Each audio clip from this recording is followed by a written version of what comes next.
إخوة الأعزاء، السلام عليكم ورحمة الله تعالى وبركاته. تحية من أخوكم عبد الرحمن أبو عمر. كما رأيتم في العنوان، لا يكفي فقط الصراخ والتباكي والنديب على الدكتور الأخصائي الإنسان المحترم الحر الذي يريد أن يخدم شعبه وأطفال هذا البلد. لا يكفي تبداو تبكيو علينا وديروا لنا البوستات والمساعي تقول هادشي اللي كاين. لا المعلم، هذا لا ينفع. هذا الرجل يا في حاجة منكم إلى مناصرة حقيقية بمعنى الكلمة. فللأسف أنتم عزيز عليكم غير الجوتات، عزيز عليكم غير المسجونين يدخلوا الحبس والصحفي يدخلوا الحبس، يعني عزيز عليكم المندبه وتجلسوا تبكيو عليها وكذا. لكن للاسف انتم لستم عمليين معنى الكلمه، لا تتخذون الخطوات يعني المطلوبه منكم. شي الله يرحم لكم الوالدين، الله يجازيكم بخير الى ما نشروه، الله يرحم لكم الوالدين. الشي اللي دخل علينا الله يرحم باكم، الله يخليكم. والله اني اريد ان اقدم لهذا الشخص شيئا قليلا، والله الله يعلم. والله لما قرأت عليه، وهذا الأخ هذا راني متابعه مدة وأنا متابع القضية ديالته، وتكلمت عليه مرارا وعملت عليه فيديوهات، لكن للأسف العين بصيرة واليد قصيرة. كما يقولون الآخرون، كيقول لك أنت برا عطينا اتساع اجي دخل دير هنا. أضعف الإيمان المعلم أنا برا ياك، ولكن أضعف الإيمان كناخذ قيت وتنتكلم على القضايا التي تهمكم أنتم، وأنصر المظلومين والمحقورين والذين تجاوزوا عليهم انصرهم انا. واش هذا كثير عليا؟ يلا المعلم، الى انا ما عجبكمش يلا اخويا خرجوا نتوما، يقولوا كلمه نتوما اللي كتهموني كتقول لي دخل سوق راسك، خرجوا نتوما الله يرحم لكم الوالدين وكفيونا يلا وتكلموا. نتوما تكلموا، ما بغيتوا لي يتكلم والو ما معتقينش. فلذلك الله يرحم لكم الوالدين الى ما نشروا. بغينا نهضروا في بعض التفاصيل بالنسبه لهذا الاخ، هذا الدكتور الجراح الاخ المهدي الشافعي. اول كلمه، انا اشكر الاخ سميح راني هزيت المنشور ديالو، وذكر تجربته مع الاخ المهدي الشافعي الذي هو شرف لكل المغاربه، وليس كل المغاربه، لكل العرب وكل المسلمين. إن مثل هذه الشخصيات والله إنه يشرفنا، ونحن لنا شرف كبير أن مثل هذه الشخصيات تنتمي إلينا وهو من شعبنا. فلذلك لا بد لنا أن نرد له الجميل. شوف يا إخوة، راه أي إنسان اللي كيكون باغي يخدم ولا باغي يجاهد ولا باغي يناهض ولا باغي يوصل أفكار إيجابية اللي تخدم المواطن والشعب، راه في حاجه الى انكم تسدوا من العضد ديالو. انتم راه الاغلبيه ديالكم فيكم القرقوبي والهضره والتخربيق. عزيز عليكم انا كما قلت لكم فهمتي المآتم، وعزيز عليكم الندبه، وعزيز عليكم تخوتوا وتبكيو وكذا، لكن في الميدان العملي كنجيو نلقاوكم زيرو. شو انا نقول لكم واحد الهضره، انا ما كتعجبكمش هضرتي، عرفتي علاش؟ حيت كنضركم، كنحط لكم الصباح على النقطه ديالكم. انا هذا هو المنهج ديالي. انا ارى كناناليزي ونشوف وكنحط يدي، واللي بغى يسمع الهضره واللي بغى يقبل المعلم. نشوف راه خير الدعوه او كذا ما يرضع. شي انا نجي نهضر معاكم نقول لك اللي بغيتي المعلم ونطبطب عليك ونقول لك راك بخير وكذا، وهذه والله لن تغير من حالك. لكن انا اتفاعل معك وانا نقول لك اللي انت كدير وما كيصلحش واللي ما كيجيبش النتائج. معلم راه خصنا نضروا بعضياتنا، خصنا نكونوا مرآة بعضياتنا. والناس اللي كيشدوا الصفوف وكيجاهدوا وكيبغيو يخدموا بمعنى الكلمه ضروري نناصروهم المعلم، وان كان مناصرتهم فيهم اداه لينا حنا، واخا حنا نتاداو ضروري الوقت اللي يوصلوا علينا ضروري يلقاونا في جنبهم. راه الا ما لقاوناش هاد الاحرار في جنبهم والله ما يبقى يزعم شي واحد ويخرج ويبغي يخدم لكم. وانتم كلكم كتقولوا هاد الحكومه وكذا، والله انتم الا صوره طبقا للاصل من هاد المحكومه. حتى المحكومه راه عندها نوايا وباغا تخدم وكذا، ولكن في اخر المطاف كيجيو هذوك البانديه كيحبسوا عليهم وكيبقاو محبوسين وكيرجعوا للور. ووالله لا تختلفوا انتم عنهم، لان الوقت اللي كيحتاجكم الرجاله ما كيلقاوكمش في الاجانب ديالكم. انا نقول لكم فكره، بغيت هذا الفيديو هذا يوصل كل شيء باش يوصل للناس اللي يوصل لهم هذه الرساله، باش يخرجوا ويكون عندهم وجود ان شاء الله باش يعزوا من العضد ديال هذاك الاخصائي السي المهدي الشافعي. والله انه مسؤوليه كل المغاربه الشرفاء الاحرار الذين يريدون الخير لهذا البلد. ضروري قسما بالله ضروري توقفوا عليه وقفه، ما تعاتقوش معاه، لان ضروري تزعموا الناس اللي بغاو يخدموا البلاد انهم الوقت اللي يطيحوا يلقاوكم جنبهم. حيت انا نقول لك شي الوقت اللي كيبغي الانسان يصلح ما كان فيه غير الفساد، لا احد يعبد له الطريق. وان كان هذا الشاب هذا الله يرحم ليه الوالدين والله يرحم من رباه، لان هذه تربيه، هذه اخلاق.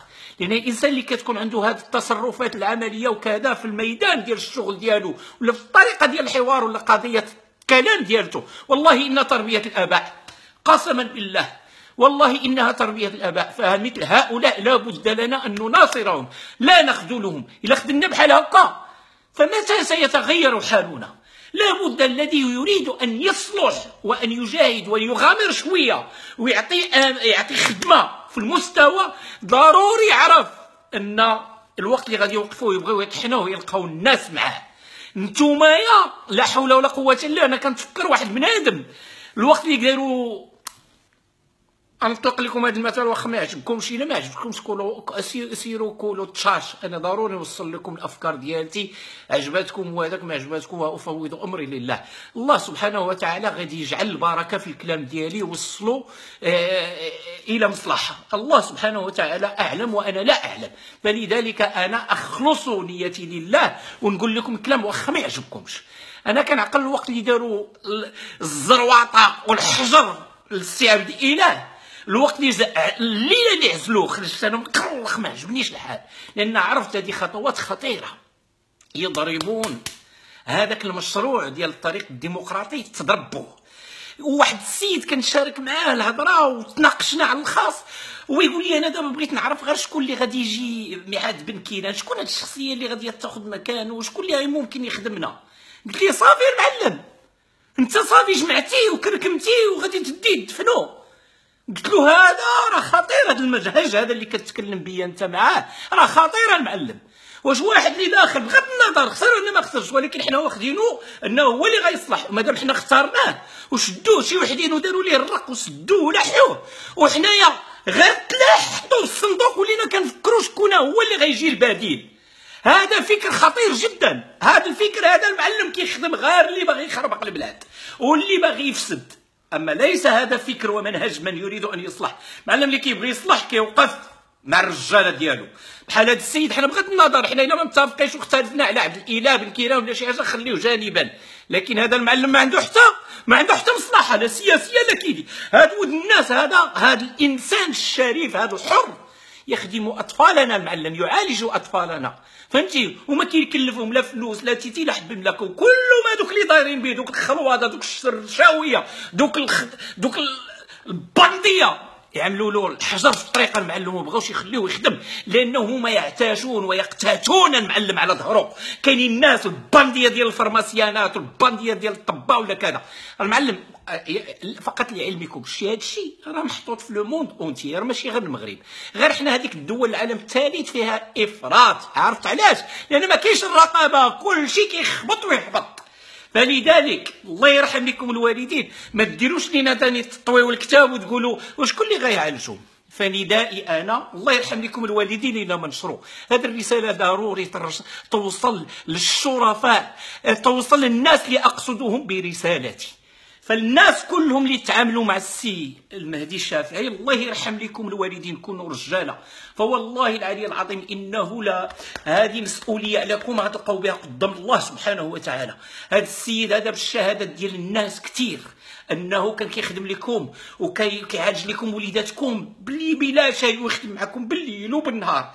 حتى وصلت انايا توصلت الافكار لبعض القصص ديال الناس كيحكيو انه كان كيعطيهم التليفون الشخصي ديالو. والله ما كاينه لا في اوروبا لا في امريكا، وانا عشت في هذه البلدان كامله، والله من المستحيل يعطيك طبيب الموبايل ديالو، مستحيل. هذا السيد هذا والله لقد تجاوز معكم كل الحدود، والله العظيم. هذا راه فرض عين علينا كنا. والله انا لن اتخلى على هذا البشر، لانني انا احب الخير لهذا الوطن وهذا الشعب، وارى في هذا مثل هذه الامثال هذه نحطوها على راسنا المعلم. لابد لنا ان نقدموا او نكبروها. هاد الناس اللي كخصها تكبر بها وتفرش لها البساط الاحمر وكذا، ماشي بحال دوك الشفاره ولا كذا. واش فهمتوا؟ ضروري ان تكون عندكم جلسه وترفعوا الصوت ديالكم. وفينا هي هذيك اللي قالت لك انايا باغي المعقول وباغي الحقوق وباغي العدل الاجتماعي وبغينا نخدموا هاد البلاد، هذيك اللي قالت لك ما عندهاش مع الحجاب، وهذيك اللي قالت لك حنا الورث ما مفرقش مزيان وانا بغيت نخدم البلاد. وفينك انت وداك الغلام ديالك اللي قال لك هو ما عنده مشكل مع حتى حاجه غير مع الدين. وفينكم ياك باغي تخدموا البلاد، وحنا راه عارفينكم نتوما هما البروغرام الجديد بحال الرومبلاسون ديال العداله والتنميه. يلا المعلم حنا مقابلين، يلا خرجوا سمعونا الصوت ديالكم، سمعونا، ناضلوا، تهلموا، فهمتي؟ دخلوا وقفوا لهذاك وزير الصحه وكذا. علاش ما يبقاش في هذا الموضوع هذا؟ علاش ما ينصفش هذا السيد؟ حنا بغينا ناس يكونوا في وزاره الصحه ولا كذا بحال السي المهدي الشافعي اللي برهان لينا ان عنده القليب وعنده الكبده على وليداتنا وباغي يعالجهم. بحال هاد الناس اللي كيخصهم يزيدوا لقدام، وبحال هاد الناس اللي ما كيخصناش نسمحوا فيهم ونسلموهم لهذوك الشفاره اللي باغي يطحنوهم. كل الشهادات ديال الناس كتدل على انهم كانوا كيحاولوا يحاربوه بكل الطرق. هذه بالشهادات ديالتكم حنا اللي كنقراو، وراه المسؤوليه عندكم والشهاده ديالتكم لله. الا كذبتوا علينا الله ياخذ فيكم الحق، ولكن الا قلتوا الصراحه وكان هذا هو المعقول اللي كتحكيو لينا، فوالله نتوما ما رجاله قسما بالله. كاع اللي حكى لينا هذا الشيء والله ليست فيه لا مروءه لا رجوله لا وفاء لا ولاء لا اي شيء. مادام هو كان كيتعب على الاطفال ديالكم فضروري تهزوا وليداتكم وعيالاتكم وتمشيو نتوما توقفوا عليه، تمشيو توقفوا للسبيطارات نتوما يا في سوس وفي تيزنيت وفي هذيك المنطقه كلكم. هذاك السيد اللي عالجكم وكنتو كتشكروا فيه وكتقولوا ليه، فوالله انه لزام عليكم تخرجوا وتمشيو نتوما تظاهروا بالنسبه لهذاك السيد. ما تمشيوش لديوركم. نقول لكم علاش ما تظاهروش عليه قبله هو، غنساوه، هو غيقد براسو ان شاء الله غيكمل عليه الله. ولكن حنا ما بغيناش نضيعوه، ما بغيناش نضيعوا بحال الشيء بحال هذا السيد هذا. ما بغيناش يضيع المعلم، بغينا يبقى لينا في البلاد ويخدم لينا ويرد لينا الصحه لوليداتنا. بحال هادشي ما كيضيعش المعلم، بحال هادشي خصنا نعضوا عليه بسناننا ونضربوا عليه. لا انا بغيتكم تخرجوا ماشي على قبل هو، على قبل وليداتكم، باش تحافظوا على واحد بحال هذا في المستقبل يعالج لكم لوليداتكم. خرجوا على قبل وليداتكم المعلم، ما تخرجوش على الشافعي حنا كنديروا غير الرساله غير العنوان. لكن انا كنطلب منكم خرجوا ووقفوا معاه وقفه رجاله على قبل وليداتكم نتوما في المستقبل. لان الا مشى بحال السي المهدي الشافعي غادي يجي واحد شفار، اش غادي يدير لكم؟ غادي يقول لكم عطيوني وديروا لي كيف حكى لينا السي سامح ولا ما عصام، كيف حكى لينا داك السيد اللي رفعت انا قال لك راه داك الدكتور كان بغى قال لي عطيني هذه بلا روشيطه ولا بغيتي هذه بالبيل خصها تكون كذا وكذا، غير باش نحبسوا هاد الشفره هذه وهاد القهره وهاد كلكم كتشكاو. فلذلك هي فرصه ديالتكم، هو عندكم راجل باغي يخدم بالمعقول وخرجوا ناضلوا من اجله ونصروه. شتي هذوك الناس هذوك الوزاره وداك الشيء ما مسوقيش لكم المعلم، كل هما في شي بابورات وفي شي يخطات فهمتي مقاصرين في كرواسيا ولا شي حاجه الصهد هذا ما مسوقيش. ولكن بحال هذاك السيد راه خدام المعلم خدام، وحنا كنبغيو بحال هاد الناس هادو ما تخلاوش عليهم وتنطالبوا هاد الحكومه هذا باش نصف السي المهدي. ياك هما اللي كيقول لك خصنا نحاولوا نصلحوا الصحه وكذا. المعلم هذه غير هضره تقاوت اللي كتولي عندنا قضايا بحال هذه وكاين الشاهدين الشهداء بزاف ديال الشاهدين معلم كيشهدوا لهذا السيد وكيقول لك راه تهلا لينا في ولادنا ولا كذا. والله ليست من المروءه تخلوا على بحال هذا. شتي نقول لكم واحد القضيه انا اعلم علم اليقين، انتوما اللي جاهد من اجلكم كتهزوا ليه وكتبقاو تسخنوا فيه باش تاكلوا انتوما التومه بفمو، لكن انتوما الوقت الحزه والله ما كيلقاكم الناس. للاسف هذه هي التجربه التي مرت علي في 30 سنه في اوروبا مع الجاليه المسلمه العربيه، كلهم يسخنوك المعلم وكتدخل وكتجاهد بالنسبه لهم وكتدافع عليهم. انا عرفت العبد الضعيف يسمونني في هذا البلد لسان الجاليه المسلمه، ولكن الوقت اللي كناكل العصابويه الكلب وعليا قضايا ويخرج في الجورنال ولا كذا كيبداو يهربوا عليا ملي كنتلاقى معاهم في المسجد وكذا، ما كيقواوش حتى يسلموا عليا هربانين. اغلبيه هنا هربان ما باغيش يشوفوا، ما بغى حتى واحد يشوفوا معايا انا. علاش؟ هو باغي ياكل الكفته بفمي انا، ولكن الوقت اللي يكون انا في الزحام وكذا هو لا يريد الاذى، بعيد عليك. كيقول لك السلام عليكم هربان وكتجيني انا الضحكه كنقول له يا الحمق لو تتحبني انا كنهضر على قبلك انت ولا شي حاجه فراه والله لن اتكلم. لا، انا اتكلم من منطلق الايمان بالرساله، فلذلك اتكلم معكم انتوما. راه الشي الحماق البخوش البرغوت اللي كيقول لي لو كنتي في المغرب، وانا راه ديما في المغرب وانا بغيت راحه البال راني نرتاح المعلم، راني نرتاح انا. لكن المعلم الحمد لله الذي ربنا المعقول، ما رباناش بحال الاكباش وبحال الخرفان كولوا زبل ونشر حتى يدوك واحد البوطوار ويذبحوك. لا المعلم، حنا عندنا رساله، كلمه الحق وانصاف المظلوم والضعيف كان من كان، والله العلي العظيم كان من كان بغض النظر عن ديانته. نحن مع المظلوم لان هذه عقيدتنا، فما بالك لو كان هذا المظلوم هذا كيقضي لنا المصالح ديالنا وكيربي لنا ولادنا وكيداوي لنا ولادنا ويعاني من اجلنا، فوالله العلي العظيم ليست فينا لا مروءه لا رجوله نتخلوا عليه. واش فهمتوا؟ ضروري. فلذلك اكرر كل الناس التي كانت لهم تجربه مع الاخ المهدي الشافعي، ضروري تهزوا وليداتكم وعائلتكم والعائله كلها وديروا الجوقه وخرجوا نصروه، ضروري.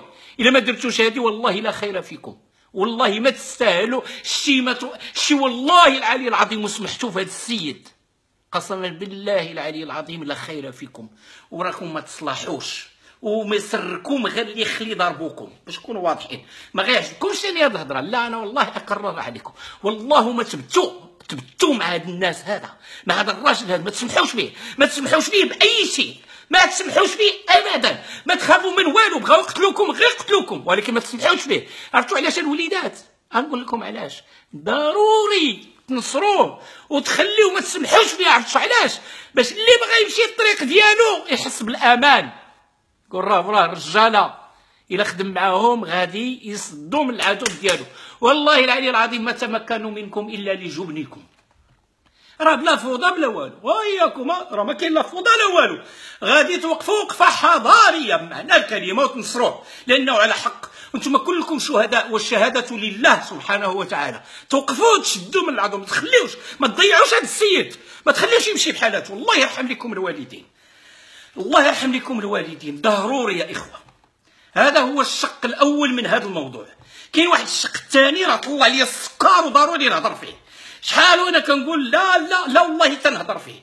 شي انا راه طلع لي السكر من هذوك اللي كيجيو يخرجوا علينا، راه ما نسميهمش، راه معروفين، وكيقول لك انا راه كنجمع وعاونونا التليفون وكذا، راه كاين وحده وكيجي يحط لينا شي وحده مساليه النص ديال دماغ انا كاينش والنص الاخر كيقول لك عطيو. شي المعلم اللي كيبغي يدير الخير كيديروه في الستر وكيحفظ ماء العينين ديال الناس وكيحافظ على الكرامه ديالهم. اي واحد خرج علينا وكيدير التخربيق وواحد كيحط الفلوس بزاف الفلوس الملايين، المعلم قسما بالله العلي العظيم تقولوا لي شفاره، بالنسبه لي انا شفاره. حتى واحد ما كيدير الخير بهذه الطريقه، وحتى واحد ما كيقول لي انا متفرغ على هذا الشيء. تفرغ على داك الشيء لطيف. اش هذا الشيء؟ الله يرحم لكم الوالدين. شوف، هذه مسؤوليه ديال الدوله، ما تحيدوش هاد المسؤوليه ديال الدوله. الشعب كله اللي واكل العصا نخرجوا حنا ونوقفوا الدوله، هي تلقى له الحل، هي تربيه، هي تسكنو، هي تداويه. ما نحيدوش هاد المسؤوليه على الدوله. الا بقيتو تحيدوا كل المسؤوليه على الدوله ومالها وشكون بحالها هي المخيره. لا المعلم اللي باغي يعاون شي واحد يعاونو منه لله، فهمتي؟ محفي ويحفظ له الكرامه ديالو. واحد حطوا لينا في الشواري كيقول له هزيو نديهم نحطيهم في الشواري يشوفوهم، ولا مالنا حنا ولينا في بوليود ولا الافلام الهنديه امنا الارض. اش هاد السفاهه، اش هاد المستوى هذا، هذه شعوب هذه؟ هل هذه هي اخلاق رسول الله صلى الله عليه وسلم؟ هل هذا هدي رسول الله؟ تجيبوا الناس تكرسوهم وتبدا تحطهم لينا واحد الدير بحال الافلام الهنديه. اش هاد الترابي، اش هاد المستوى البنيء المعلم استرزاق هذا. هيا كيجي يقول لي لا تراد والله حتى الاسترزاق. سيروا دبروا لكم على شي شغل وسيروا ستروا عباد الله. واللي بغى يعاون انت كتقول لي ما كنخسر والو انا غير من على الناس وكذا، وديرها مستوره. الله يرحم ليك الوالدين، ديرها مستوره. ولا غادي تخرج تبدا طالب عباد الله، ما تطلب حتى واحد، طلب الدوله. الدوله مسؤوله عليهم، الدوله مسؤوليه. خصنا نطالبوا المسؤوليه ديال هاد الناس. علاش هاد الناس هذا مكورين في الزناقي ومهرسين المعلم اش قال لنا صاحب جلاله محمد السادس نصره الله؟ المسؤوليه المحاسبه. ما تعاتقوش، حاسبوهم بهذه الطريقه. مع الله يرحم لكم الوالدين، هذا من الكلاخ، هذا تخلف. الله يرحمك الوالد كيقول لي هذا الشعب هذا لن يغير من حاله. كنقول علاش الوالد؟ كيقول لي جو الوالد ولدي اجتهادوا فيهم غير الهضره والعواطف وداكشي ديال الصوفيه والطبال والبكاء والمسائل. كيحطوا شي واحد كيجمعوا ليه يقادوا ليه وداز. وعلى بال قال لي يا وليدي واش المشاكل غتسالي هكا؟ قال لي يا وليدي المشاكل ما غتسالي حتى تكون هذه الطريقه ممنهجه، وهذه مسؤوليه الدوله اللي كخصها ترعى المواطنين، ماشي المواطنين يرعاو بعضياتهم. حنايا عندنا هذاك التكافل الاجتماعي من منطلق ديني، ولكن كيكون في الخفاء المعلم باش نستروا على عباد الله. فهمتي؟ ما نجيش نفضحوهم ونبدا نحطوهم هكاك. اللي كيدير هكاك يقول لك التليفون. واي واحد ثقوا بيا، اي واحد يقول لك والله الا ثقوا بيا انا ما كنديرش ولا كذا، غير يهضر هكا والله ما تثقوا فيه. واش فهمتوا؟ وانا كنعطيكم واحد القضيه قلتها لكم شحال هادي ونعاود نكررها لكم. شي حنا كلنا اللي كيخرجوا في اللايف ما تثقوش فينا المعلم، ثقوا في الله سبحانه وتعالى في الكلام ديالكم. واي كلام حنا نقولوه المعلم حطوه في الميزان وشوفوا واش يخرج.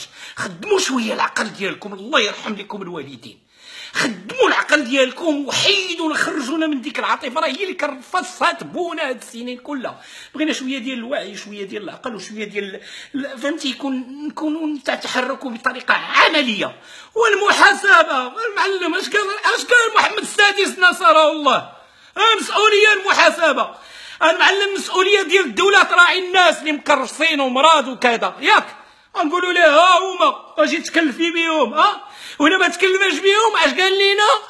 المحاسبه. ناخذوهم المعلم، ناخذوهم علاش المعلم؟ دعيو الموزراء، خذوهم للمحكمه، خذوا نتوما 100 واحد 600 واحد، ديروا عريضه سيني وجمعوا الفلوس وحنا نعاونوكم، وسيروا قدموا بهم شكايه للقضاء. فهمتي؟ وطلبوا المحاسب اللي قال صاحب جلاله محمد السادس نصره الله. واش فهمتوا؟ راه هذا هو الوعي اللي بغينا. شتي المعلم؟ نتوما ما فهمتوا والو من المقاطعه اللي خديتوا فيها الطريقه، مشوار كبير ما رباتكمش. راه الله سبحانه وتعالى يد الله مع الجماعه. فلذلك ما تخليوش هذا الوليد هذا مسكين يبغي بوحده يسرطوه السبوعه بهذه الطريقه، ما تخليوش. الله يرحم لكم الوالدين. كونوا رجاله، كونوا في المستوى، ما تسمحوش به. هو راه قدم الاستقاله ديالته، لا حنا ما غنتعاطقوش معاه، حنا يرجع يخدم لينا ويعالج لينا وليداتنا. جربناه ولقيناه معقول. فماشي الوقت اللي يوصل علينا هو راه فيه العزه والكرامه، ما غاديش انسان يطلبكم يقول لكم هو اللي عليه راه دارو. ولكن كونوا نتوما رجاله، وبالاخص الناس اللي عندهم تجربه معاه ضروري تسدوا من العضد ديالو. ولا انا ما عملتوهاش راه تعكزوا كل واحد باغي يناضل من اجلكم. حنا راه ما عندنا لا فلوس لا تيتي لا حب الملوك. انا قلتها لكم حتى انايا وشكوا فيا رغم ذلك. واللي عنده عليا شي حاجه الحمد لله يقدمها. شحال من واحد كيقول لك اش عطاك، واش داروا لك، واش كذا، عطي الله. وأنا في غنى عنهم الحمد لله، كفاني الله سبحانه وتعالى، ولست حاجة لا في مركز لا ولا، لأن حتى المركز أكرمني الله به سبحانه وتعالى. كيف جاتكم هذه؟ لكن من منطلق عقيدتي وإيماني وحبي لوطني أقدم هذه المسؤولية. أنا بالنسبة لي أنا مكلف نفسي، لا ما مكلفني حتى واحد، أنا مكلف نفسي نشوف شي حاجة فيها مصلحة الوطن ديالي والشعب ديالي والمملكة ديالي كنقولوها. فلذلك أحثكم دائما أن تتحركوا تحت مظلة واحدة وحدة، لا تتركوا أي خوية ولا شي حاجة الشيطان يدخل منها. المظلة اللي كنتحركوا فيها دائما الله، الوطن، الملك، ونحاسب كل واحد، وأي واحد غادي يخدم الشعب أهلا وسهلا، وأي واحد خذل الشعب نخرجوا ونوقفوا ليه بطريقه ديمقراطيه. هما اللي كيهضروا على الديمقراطيه، راه انا المعلم راه اناديكم الى الطرق والخطوات الديمقراطيه، هذا الحق عطاه لكم المعلم الدستور، فلا تتخلوا على السي المهدي الشافعي. وهذوك البانديه اللي كيخرجوا كيسترزقوا على يد عباد الله يعطيونا اتساع. للاسف انكم نتوما اللي كتكبروا ليهم الشان. كيدخل بنادم كيلقى عندهم متابعين ب 600,000 700,000، ياك ما نتوما واقعين معاهم. والله العلي العظيم لا حول ولا قوه الا بالله العلي العظيم. فلذلك انت انا عرقان، لان الكلام راه خارج من هنا. غنقول لكم علاش انا كيطلع لي الدم في هذا الشيء وعلاش ديما كنهضر انا هكا، لان للاسف كيبان لي الطريق مازال شاق وطويل. حنا بغينا الوعي، بغينا نبداو بهذه الطريقه، معلم ما تكونش العاطفه، بغينا المعقول، بغينا اللي يخدم هذه البلاد. واش فهمتوا؟ فالله يرحم لكم الوالدين، رسلوا هذه الرساله هذه باش توصل للناس اللي تعاملوا مع السي المهدي الشافعي. والسي المهدي الشافعي الله يرحم لك الوالدين، جزاك الله خير، والله يرحم الوالدين، والله يرحم من رباك، وانت شرف، والله شرف وتاج رؤوسنا.